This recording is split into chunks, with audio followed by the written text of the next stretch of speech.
This is Naranja Lakes, a pre-planned retirement community about 20 miles south of the city of Miami. This was a nice place to live, a place where more than 2,000 people live, many of them retirees.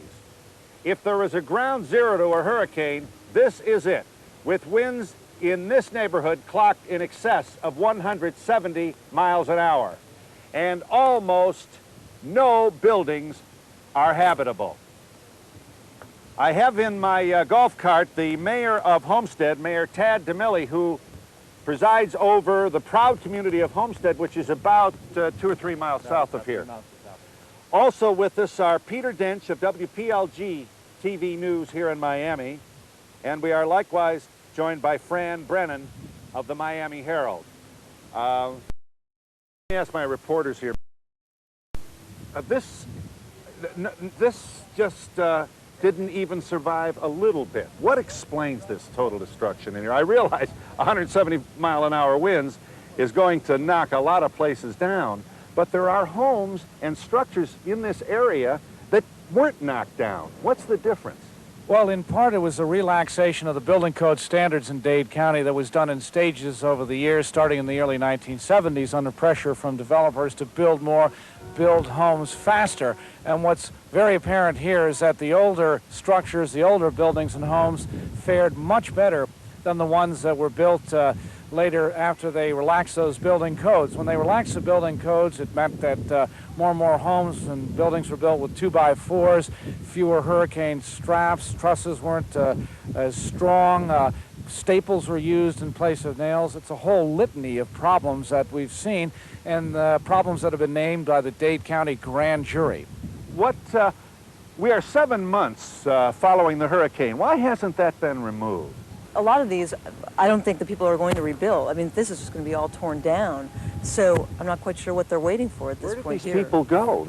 These are most certainly homeless people. These people have all moved out. They've moved to other parts of Dade County, North Dade County, Broward County.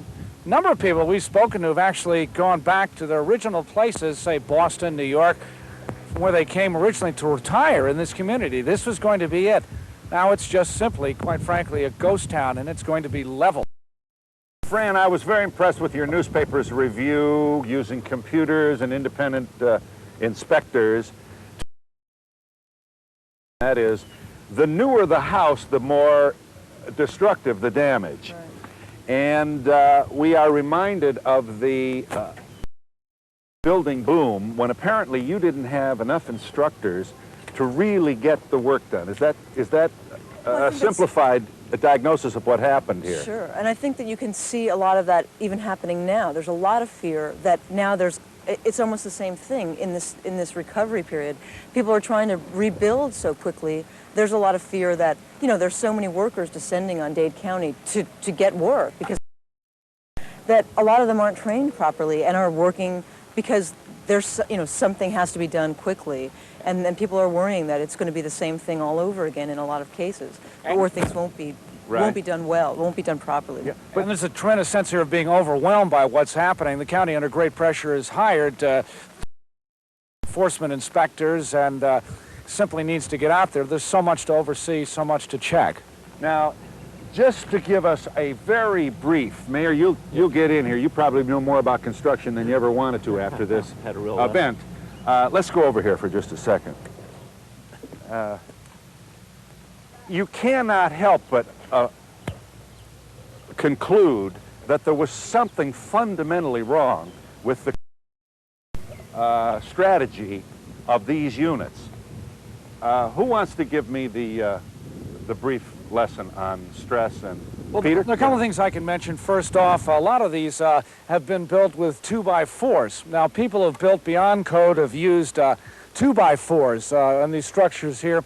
Second thing is that there's been criticism that there haven't been enough trusses to support a structure.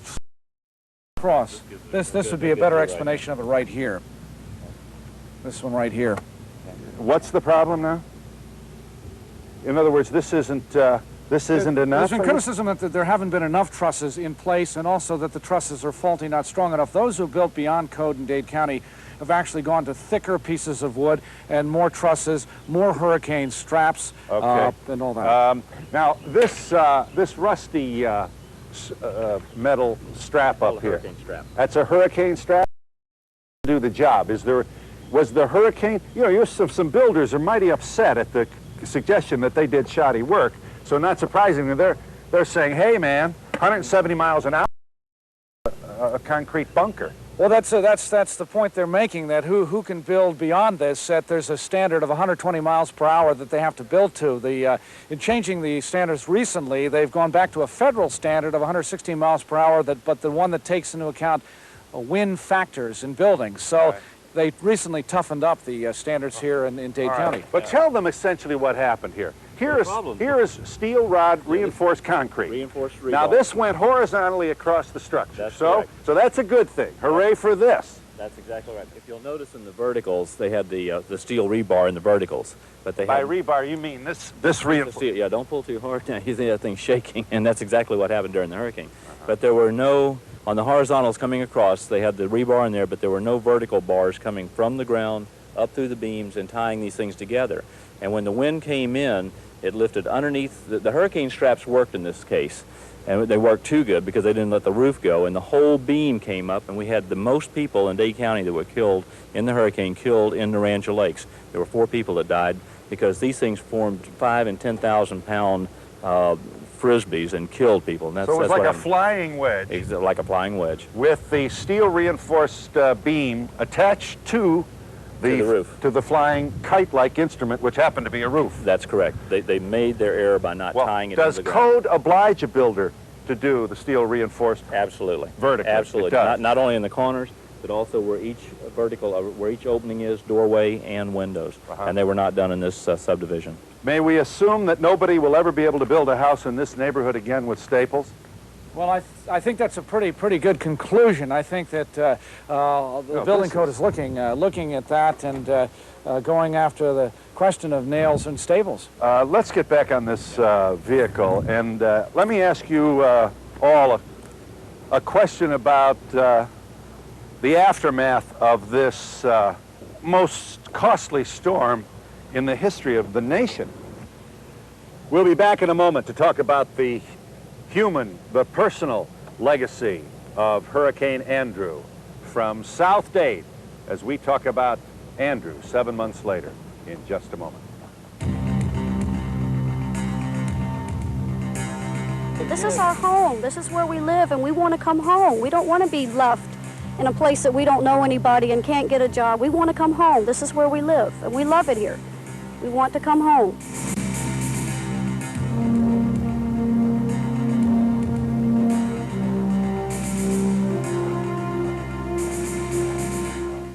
Once again, let me say that we're with the mayor of Homestead, Mayor Tad DeMille, whose community took a big hit, to be sure, and thousands of people are very, very inconvenienced. I don't think you've got a neighborhood like this, though, Mayor. We've got some that are pretty well devastated. We had about an 80% devastation factor, of which about 30% was totally demolished within our city, but not concentrated lakes. This is Naranja Lakes, and in the back seat with us is Peter Dench of WPLG TV News in Miami and Fran Brennan of the Miami Herald. You look at this destruction, and you have to ask yourself about how children fared and whether there's been any attention given to the emotional consequence of the aftermath of this event. Children. Why don't you go ahead, Fran? There's been a big problem. In fact, we just wrote a story, a reporter of ours just wrote this last weekend. Children recently have been, schools have been reporting more and more children trying to commit suicide or talking about suicide. Youngsters in elementary schools taking rocks and rubbing them against their wrists as if they're trying to slash their wrists, you know, threatening, talking about death and dying and fear, you know, that if they leave home just for the day to go to school, they're going to come back and their family will be gone, their home will be gone. Really just the shock just sort of staying with them. I mean, they can't get over it. Is there any publicly funded effort to provide therapeutic services for families? We have asked, when Secretary Cisneros was in town 2 weeks ago, this is one of the main points that we brought to the Secretary's attention. that we very definitely need the ability to assist people through some mental health capacities. In fact, Congresswoman Carrie Meek wrote a letter to President Clinton calling attention to this significant increase in the number of children trying to commit suicide. A terrible story, asking for attention at the federal level. The letter just went out. She hasn't heard back, but it's certainly something that hits home very hard, is the children suffering from this hurricane. Look at this debris. I'm sorry. Yeah, please make this the point. debris. This is not just bricks and roofing materials. If we look at people's lives, people's lives, and this is why the children are so terribly affected by this, and even adults. The degree of emotional crime has increased in our communities at least threefold. Batteries and child abuse and those types of things. And as we look at this, this tells a story. You know, domestic violence is up, abuse is up, and I can tell one story about a restaurant in which one of our cameramen was at several months ago, and there was a baby crying, a little baby crying, sitting with his parents, and people in the restaurant started shouting, "Get that baby out of here, just get that baby out of here." These were people who were all hurricane victims who'd felt a tremendous level of stress. Finally, the parents fled with their baby. Cameraman had never seen such a sight before, and we all have many stories of stress, and I think that's just one. This is, I think, a FEMA bus, is it? Yes, it's FEMA funded. It's transportation for, post-hurricane, for people who lost cars, who didn't have cars. They don't have any transportation. Right. I think this is a wonderful idea, and I have not researched this, but I have to tell you, I've never seen any passengers on any of these buses. I don't know who he's here to pick up. I mean, this is a ghost town, as we mentioned before. Nobody's living here. This place is totally devastated. This is ground zero. There's nothing left. There's no reason to be in a FEMA bus trying to pick people up because there's nobody to pick up. Again, we are in county territory here, not Homestead. So this is unincorporated Dade County, and the response here is at the county level. I think the county has been overwhelmed, quite frankly. We need a point person that's responsible with whom we can communicate and make decisions and things happen. And we're pleased that the President appointed Secretary Cisneros, and I know that you'll be talking with Otis Pitt later on as our local representative. But that's a desperate need, and we're finally seeing a conclusion to that, and we're happy with that. If I could just add to this point, it's been said that what we need here is General Schwarzkopf. We need a General Schwarzkopf type of person to take charge, take command, come in, make this Desert Storm. We did it in Iraq, let's do it here. We are in Naranja Lakes, which is about 20 miles south of the city of Miami. We're just about 2 or 3 miles from Mayor Milley's community of Homestead, which is, of course, adjacent to the Air Force Base. And as if things aren't bad enough down here, the Air Force Base is on the hit list to be closed in the current announcement about military defense reductions. And we'll be back in just a moment.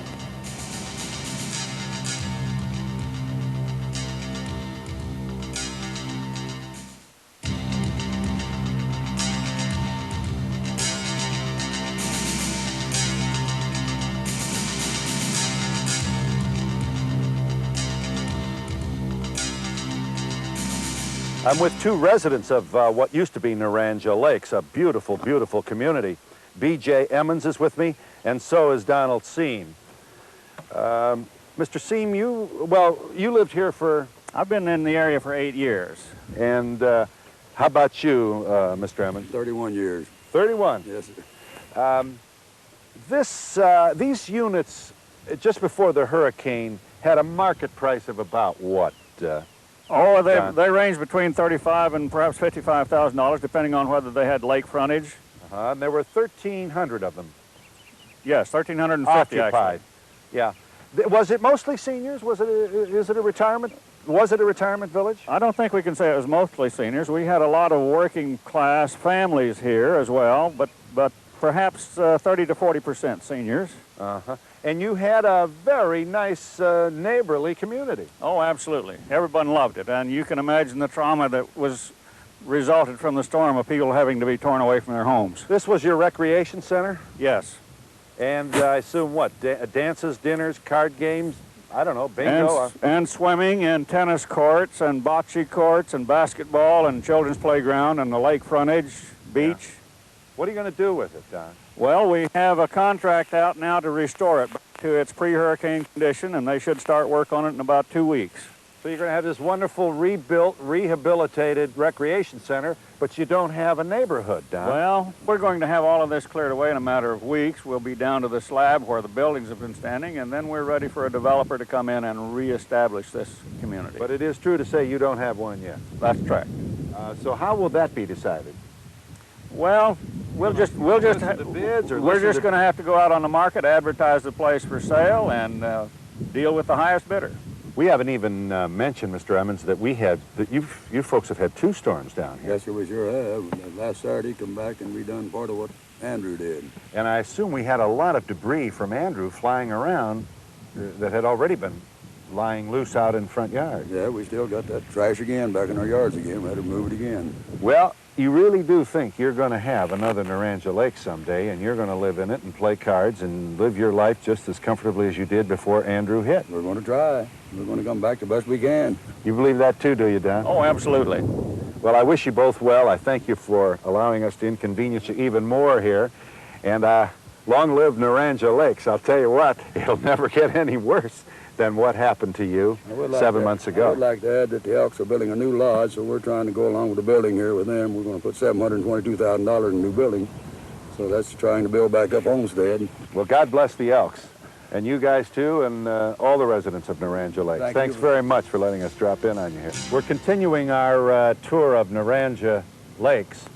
I'm with Otis Pitts, whose life has been changed considerably in the past couple of weeks. He's been named by President Clinton to serve as Deputy Assistant Secretary of Housing and Urban Development under Secretary Cisneros. Your work has been so exemplary that you won a MacArthur grant not long ago. So you must be very, very proud of all this, but General Schwarzkopf, you're not, Mr. Pitts. And not only that, you don't have 500,000 troops down here to help you. I have to ask you, sir, why hasn't this been picked up? It's been 7 months. What's, you know, people across the country are going to say, how long is it going to take? And what happened to the old neighborly spirit where the barn blew down and everybody got together and made sandwiches and chicken soup and the boys put the barn up? What happened? Is that too unrealistic to expect in a situation like this? Well, we need to know that some of this is out here for the second, third, and fourth time. So you can be misled if you see trash piles out here now to think that it wasn't at some time picked up or much of it picked up. So eventually it's going to be picked up. FEMA will stay on the job here in Dade County until every block, you know, is cleared, period. Riding in the back seat with us are 2 people who need no lectures on hurricanes. They've been in the trenches. Jack Leonard, you're with the Archdiocese of Miami, and do you oversee a mission facility, Jack? Right now we have about 982 families signed up for the food bank. We try to reach out to the people and let them know that that we're there when they need us. And you got, at Christmas time, you were up over your ears in turkeys, right? That's right. Thanksgiving and Christmas, well, we had thousands and thousands of turkeys. And God bless the people who gave the turkeys. Everybody pitched But there in. were no turkeys on January 6th or That's what February happened. 9th. Or, I mean, it is true, Or isn't yesterday. it? We have a gasp of charity that happens around the holidays. That's it. And then suddenly you're back to scraping again, aren't That's you? right. Sandy Draper is with the Homestead Detective Fraud Task Force. What's going on here? Tell us about the evil side of this. The contractors come down, they make a proposal out for the victims, and they'll hurry up and get their homes done, and this is what they're going to cost. Well, they turn around, they get their first claim or their second claim or their first draw, and then they skip out. We have insurance companies also that are giving the money to the mortgage companies, and the mortgage companies are releasing the money to the contractors themselves. Then the victim has... So there are mortgage companies being ripped off then? No, the mortgage company is actually giving the victims money to the contractors. Do you see? I see. And then that way, when the contractors do skip off with the money, the victims have no more money. So they take some insurance money, the down payment, and they're gone. That's it. A lot of them have taken up to $25,000 and booked. We're checking these people out now. It's very hard for these homeowners around here to accept what's going on because they're victims, again, of contractor fraud. Take a picture of the State Farm sign for me over here. Well, what's the reason for that? Why would somebody, is this an instruction from the insurance company? This is the name of the person, and this is their policy number. Evidently, these people had to leave their home, and they want to make sure State Farm knew that they could be contacted or know who the address belonged to. And has the charity services, have they materialized, Jack? Yeah, I would say that all in all, the churches across the country have kept the people alive here. They've been magnificent. The thing that the people feel is that there's so many promises from up there, you know. So many of the problems that the people face are down on their street corners in their neighborhood. And they feel that a lot of the government agencies are looking at the whole big picture of Dade County and not at their one particular street corner. You lived in this neighborhood, did you both? Yes, we did. I rented a house here. Kindly tell Mr. Pitts, where are you now? Tell me about your lives right now.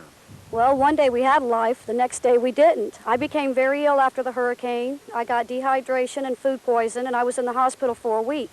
And we were trying to live in the house that we were renting, and it rained in the house every day, and there was a lot of mildew, and it was just unlivable. It was totally unlivable. So we did receive money from FEMA to relocate, but we were under the impression that when we relocated that we would be able to come home, that we would be able to come back. Right. Now we're stuck in a town that we can't, my husband is on workman's comp and can't receive any medical care there, and all I could find was a part-time job, which I was employed full-time with Dade County Public Schools, and now we cannot make ends meet and we can't come home. We're stuck. The fact that you've moved out of the area makes you ineligible for any further assistance. Yes, that's true. We have to understand this. You got a check for $10,000 from FEMA, is that right? That's right. And you're using that money now to pay for the rent of the house that you're now occupying. Yes, sir. So that's a fixed amount of money that I assume is dwindling. The money that we received from FEMA was also to replace all the things that we lost. We had a $30,000 loss. We didn't have any furniture, any clothing, any school supplies for our children, and that was to replace everything. That was clothing, furniture, and rent, and all our bills and everything that we owed. Well, Phil, I'd just like to say that I want you to know that President One is very committed. Secretary Cisneros has been down here. He's very concerned about the matters. If you had seen the memo he wrote to the President, you would know that our intent is real. We intend to help the families rebuild their lives, and you're not going to fall between the cracks. That's a commitment I bring to you from the President of the United States. I'll assure you that. The people, they need help bad down here, and I wish we could get some more help and try to get these families straightened out and get us all back on our feet and let us rebuild it. We want to come home. This is our home. This is where we live, and we want to come home. We don't want to be left in a place that we don't know anybody and can't get a job. We want to come home. This is where we live, and we love it here. We want to come home. Let's take a look at this shopping center over here. What we've got to do is get back the mom and pop spirit back here. You know, these little stores, and get money back into the economy, but on a level of a neighborhood level. But why, after 7 months, wouldn't these look like a lot of franchises there? I'm not sure that's a 7-Eleven. It used to be. It did? It used to be a 7-Eleven, then it turned into a little drugstore.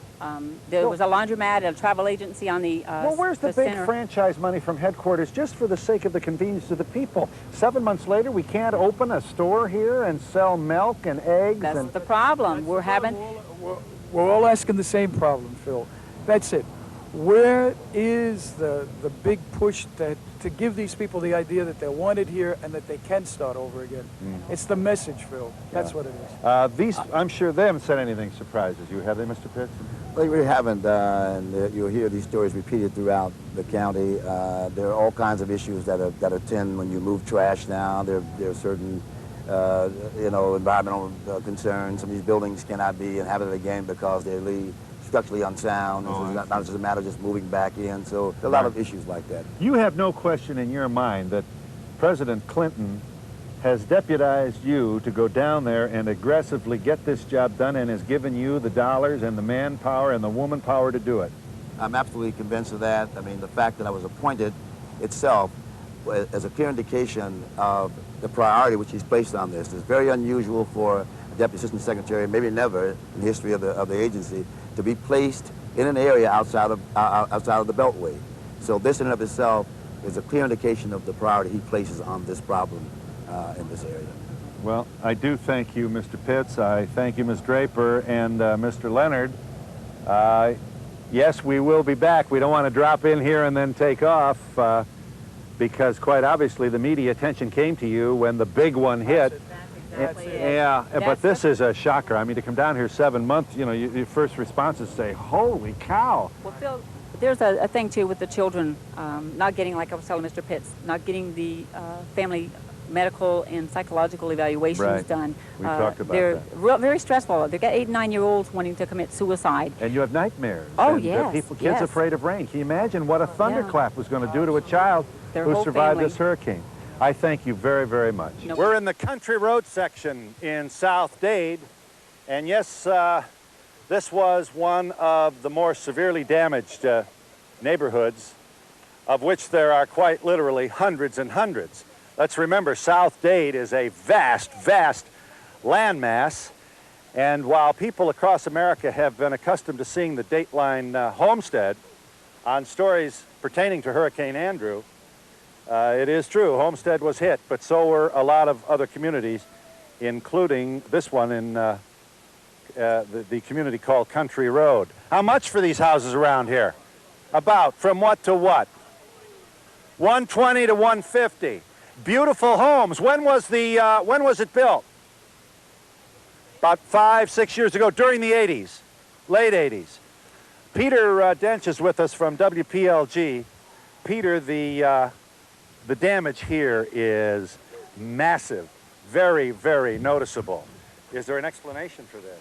Well, they mentioned the homes were built recently, and these are not older homes, and there have been many complaints here that these homes are not up to standard, that these homes are not built according to standards that were good enough to survive something like this. And that's subject of a number of complaints. I called this Country Road. It's Country Walk. Country Walk, actually, and there's total devastation throughout here. This is a community that has made a commitment to come back.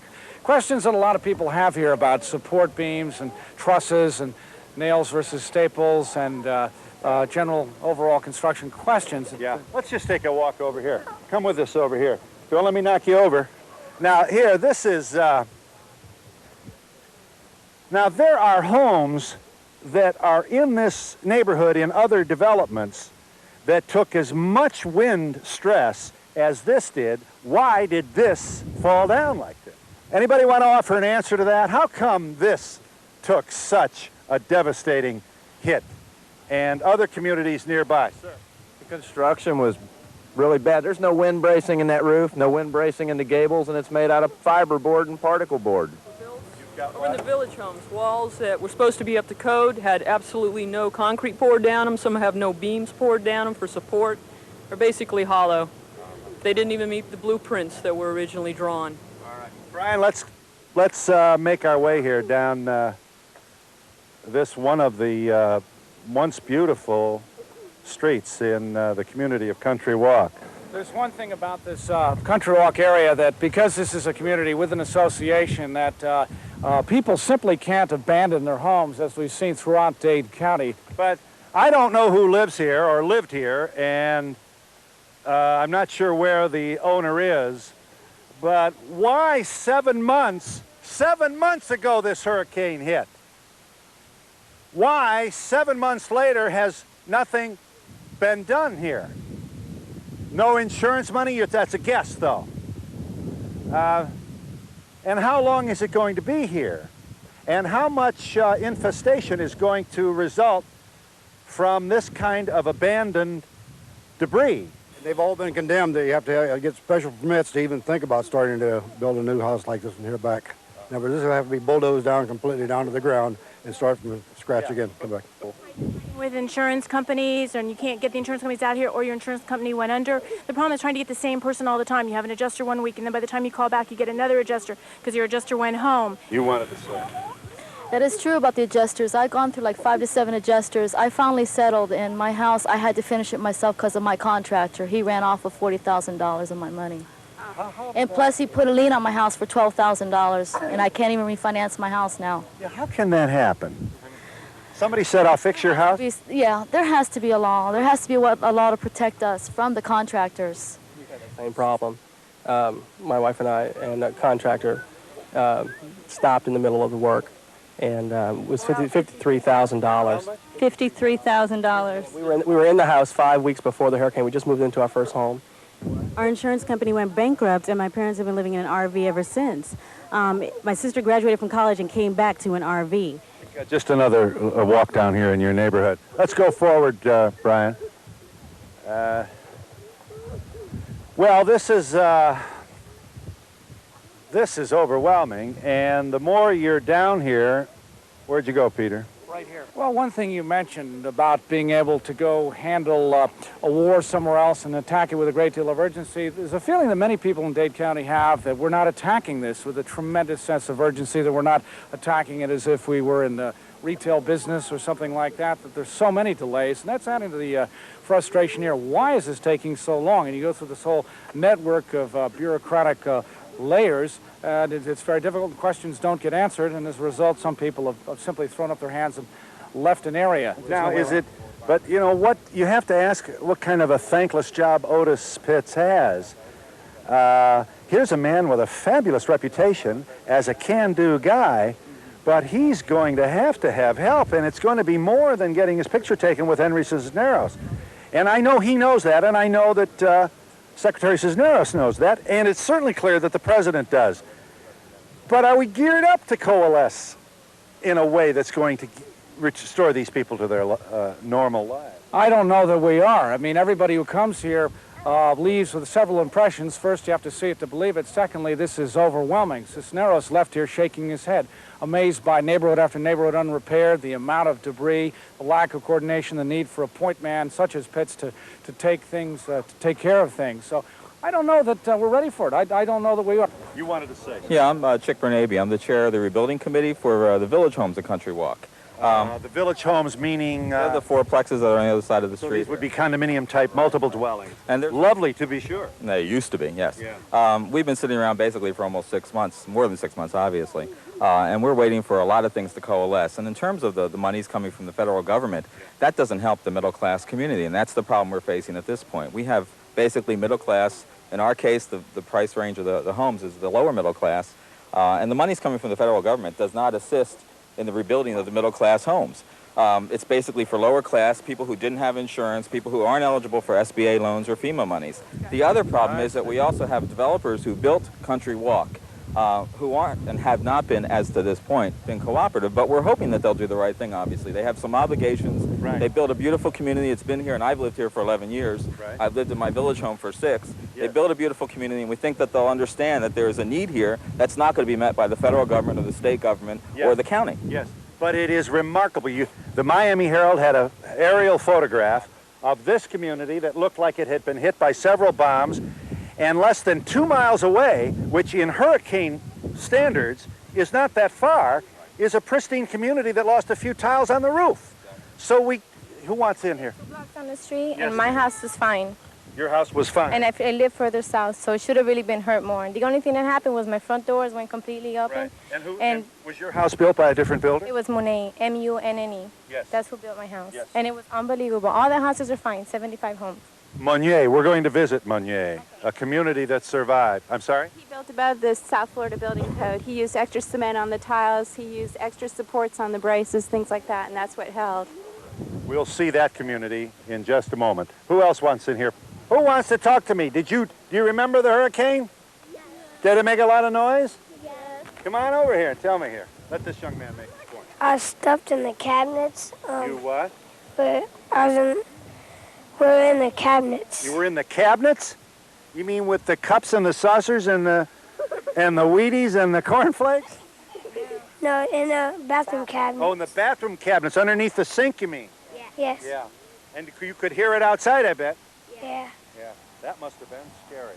This is not your first natural disaster, do I understand? That's right.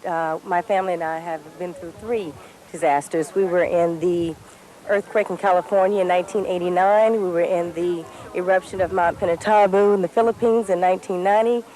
And we came to Florida for... Rest and relaxation. That's right. And we were tied up with Hurricane Andrew here. Well, you must be wondering if God is talking to you. Well, I know God is talking to us. He's keeping us safe. He's embraced us. We have You never... are safe, yeah. Yes, we are, my family and we have never been hurt physically. We've just lost material things, but it has brought us definitely together. Okay. Is there anybody, before we finish here, I don't want anybody going home saying they didn't have a chance. Yes, come on here. You'll make your point briefly. Okay. Sir. We would like to say thank you very much to the utility people that came in from the other states that helped us out and got You us had a lot of electricity. out-of-towners come in. Didn't steal money. They really and helped did us. a job for you. Very important. Gave us back our electricity and our water and other things that we need to live with. Right. We Anybody appreciate else it. while we're here? Yes. Yes, it's all right, Brian. You keep going. Yes. The only thing I want to say is that Homestead community is really hurt by the base closing. And my father's lived there in Homestead all his life. He's 60 years old, Yes. and he can't retire yet.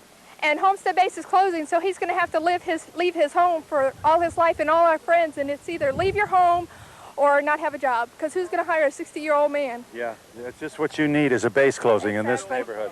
Yes.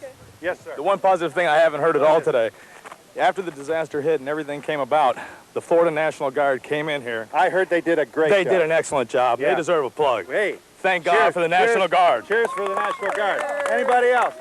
Hey, it's about time we said something good about somebody. We're from New York City down here. You're kidding me. Rego Park. Yeah. But there's you see the destruction. It gets worse going down into Homestead with the moderate and low-income housing. Yeah. What's missing here is a desperate need for Middle Atlantic states and New York City and the Northeast to have the major developers and businessmen not sit up there and wring their hands about this, but come down here and take an active role and do something. But help don't out. we get into turf problems? A lot of contractors down here say, hey, wait a minute. Wait a minute, carpetbagger. We got everything we need. There's plenty of contractors here, but we need more than that. We need some of the corporate infighting to settle some of these insurance claims. I thank you. Thank you for the point. Nice to Anybody meet you. else while we're here? Yes, ma'am. Hang on one second. Yes. I'd like to say that before the hurricane, we never even knew our friends and neighbors, and now all the neighbors know each other. They invite each other over, share different things. There's a lot of bonding So there here is then. a good part of Yes. it. Yes, ma'am. You want Yes, I would like to thank the Homestead Police Department for getting involved, helping us to weed out some of these bad contractors that have left us already in devastation. We have law enforcement here that is really doing as good a job as you could possibly expect under the circumstances. Yes, You're proud of. Yes, I am. Well, I'll tell you what, the cops could use a slap on the back right now. It's not easy, yeah. Yes, I'm very concerned about the trash in our neighborhood and every neighborhood around. Nobody's picking it up. It's a health hazard. There's fiberglass blowing around the streets. We have kids running around, and they're inhaling all this stuff. It needs to be picked up. They had a last pickup in January, and the contractors are dumping it. Nobody's giving them a citation. They're just allowed to put heaps up, and it shouldn't be there. Phil, I'm a Metro police officer, and I'd like to thank all my fellow officers for all the good work they did in protecting us after the storm, and also my neighbors who were wonderful to us. You folks really do demonstrate the fact that there is such a thing as a human spirit. It does manifest itself in some very dramatic ways during times like this. Sir. I'm one of the owners of one of these houses over here. You probably just passed by it. After 7 months, we just got tired of going through negotiations with the developers. We finally came to a point where we went ahead and put the house up for sale, and we're out of here. The only thing I can say is 3 years ago when they built this community, this part right here, the developer went out within 3 months, and he left us all in a hole where houses were built very badly. This is what happened. You really think you're going to be able to sell this house? We already sold it. We sold it last week. To whom? For a gentleman that came in and wants to fix it himself. Right. And he's already started the work. The price you would have otherwise received. We did. Thank God we did, and we're okay. As a real estate salesman working in the Country Walk area, I want to say that with devastation comes opportunity, and a lot of people took an opportunity and made it into something that has turned into a big real estate investment. Well, ladies and gentlemen, yes. I just want to say there's 62 days till hurricane season starts again. Oh, you had to say that, didn't you? Ladies and gentlemen, please accept my gratitude for allowing us to drop in on you, however briefly. I promise you this, we're not going to do any harm. It remains to be seen how much help we might be able to provide. I do ask you to believe me when I say we're very, very grateful. And yes, we will come back. Thank you very, very much.